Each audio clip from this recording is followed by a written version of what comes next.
and then you can press play now. Okay, I started. Okay, so what you're going to do when you put a foot on a T-bowl is you're going to get some extra clay. This is the extra clay bag. Can you come and like look inside the bag?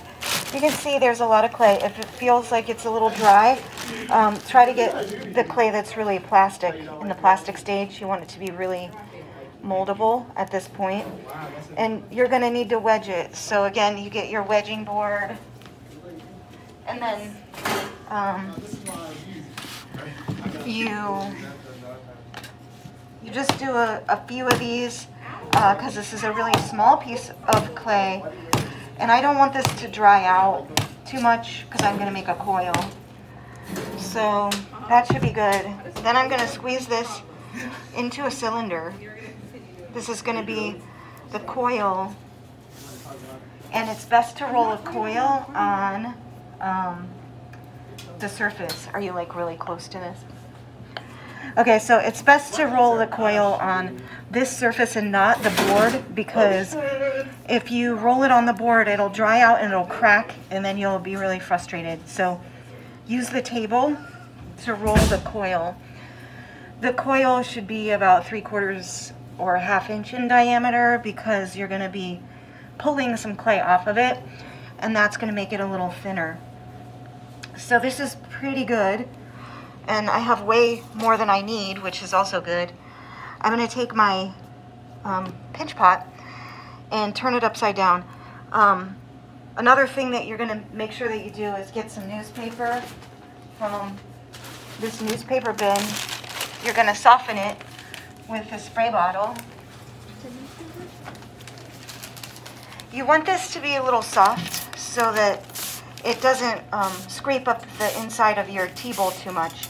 But you don't want it to be saturated with water, because you don't want too much water on your clay. And then scrunch it up. It's kind of a loose type of ball here, newspaper ball. Put it on the inside. That's going to support the bottom as you put the coil on. So now I'm ready. I'm going to get a pin tool. Okay, that's a tool with the handle, and it looks like it has a little pin on it.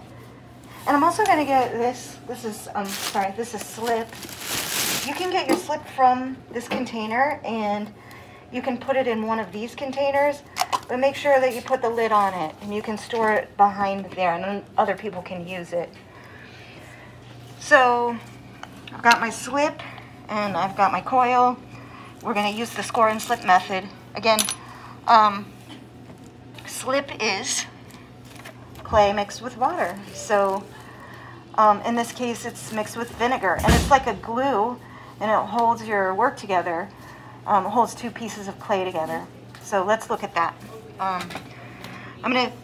Sarah, I'm gonna take this and I'm gonna wrap it around the base, and I have so much, I have extra. I want this to match up really well, so I'm gonna take the pin tool and I'm gonna cut straight down. Do you have a nice like view on that? Okay. And you can see I need to remove the excess now, and then that coil fits together really nicely. I'm gonna pick this up and gently push it together and then merge it. I can merge it just with my thumb. But careful, because the clay is very plastic, and it's gonna be really easy to misshapen it too much. Okay, so I'm gonna put that back on the bottom of the T-bowl. I'm gonna take my pin tool and I'm gonna trace the inside just lightly. I don't want to go like all the way through the clay or anything. I just want a guideline. I'm gonna take that off, and now I can see where I need to put my score marks. Score marks are like this. They shouldn't be too deep, because you can actually introduce air that way. You can crisscross them and go like this. So this is going to help those two pieces of clay grab into each other and make a nice secure attachment. I'm also going to do that here, because you have to score and slip both parts that you're joining. Crisscross, crisscross, and that looks pretty good. Okay, now I'm going to take this slip. I'm just going to start working the slip into those score marks, and that's going to help eliminate the possibility of an air pocket, okay? And once I have that, I'm going to put some more slip right here on the ring, the foot ring, and then I'm just about ready to attach it. Okay, so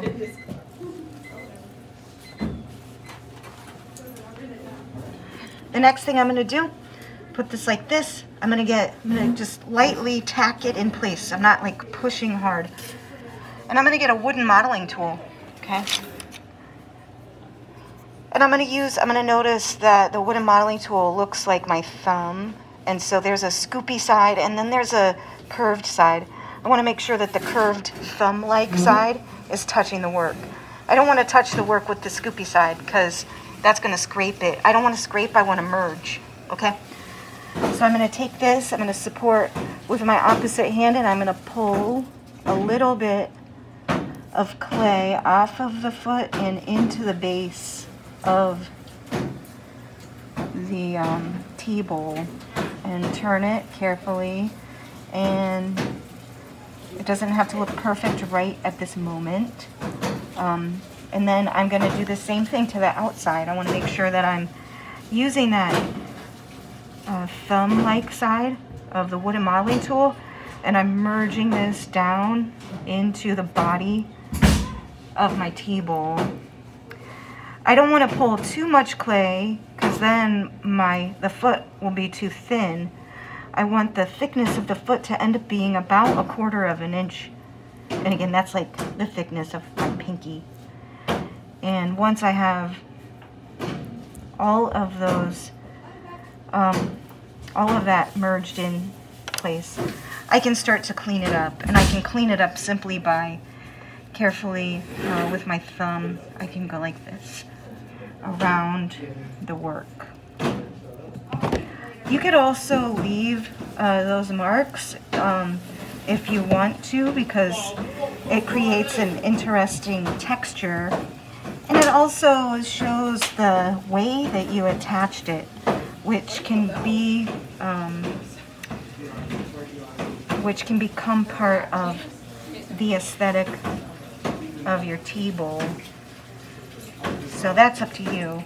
I tend to like to smooth things together and make them nice and neat.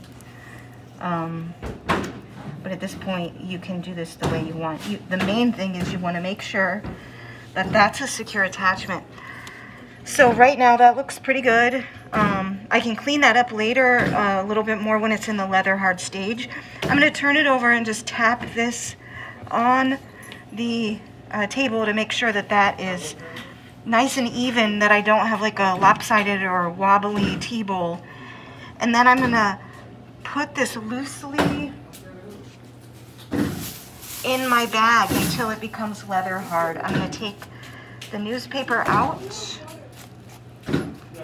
put this like this, not tying it up but letting a little air get in, put it in my box and start my next one. I want this to be leather hard before I clean it up. And that's how you put a foot on a T-bowl. Thanks, Robbie.